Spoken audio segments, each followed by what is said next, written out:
The purpose of this instruction is to allow the students to self-assess their existing skills in calculating areas. They'll then be able to decide whether or not to recap those skills, retake the self-assessment, or to continue on to learning about volume and density. Once they learn about volume and density in the instruction, they'll have a summative assessment, which will allow them to see how they're getting on with understanding the subject. This is my first smartboard activity, and I've tried to stay in a sort of safe area.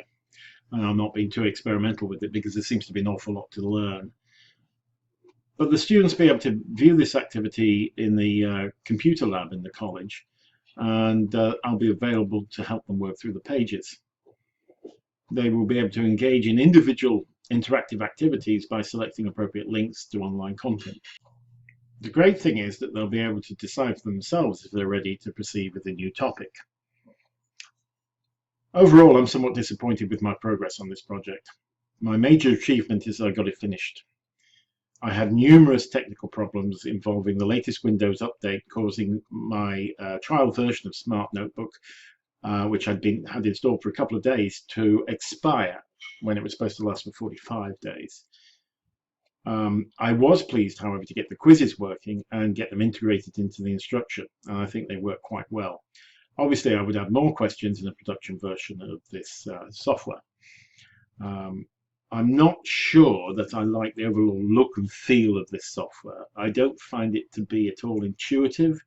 It's not easy to use. Things like the cut and paste function are fiddly, the scroll bars can be on the wrong side, page formatting is limited, and the clip art is dated. Overall, I much prefer PowerPoint as it's more intuitive and is better suited to the style of science teaching required to meet our strict deadlines in the college. I found that getting to know Smart Notebook was a very steep learning curve for me. This is unusual because I learn new software applications very quickly and used to be a software developer. However, I can see myself persevering with Smart Notebook because a lot of people are telling me that it's an excellent product and very good for collaborative work. And I'm not going to be put off by my first experience, which I did not enjoy.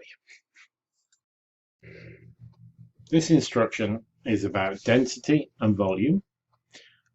The students will have a pre-assessment in areas so that they can demonstrate their existing skills.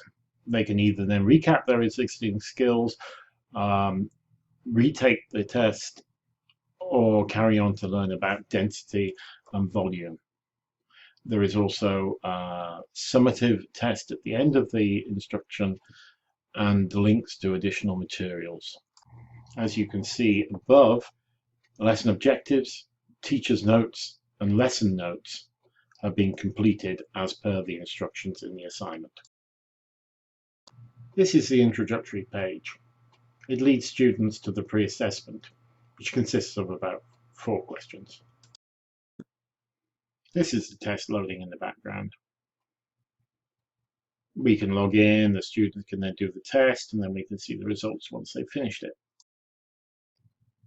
Once the students have completed the areas quiz, they can decide whether they should go back and review their work on areas, retake the quiz if they didn't think they did very well, or to proceed to learn about volume and density by clicking the little links underneath the words there.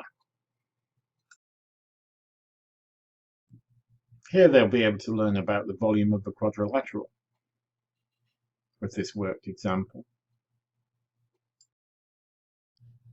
And here is a calculation of the volume of a cylinder.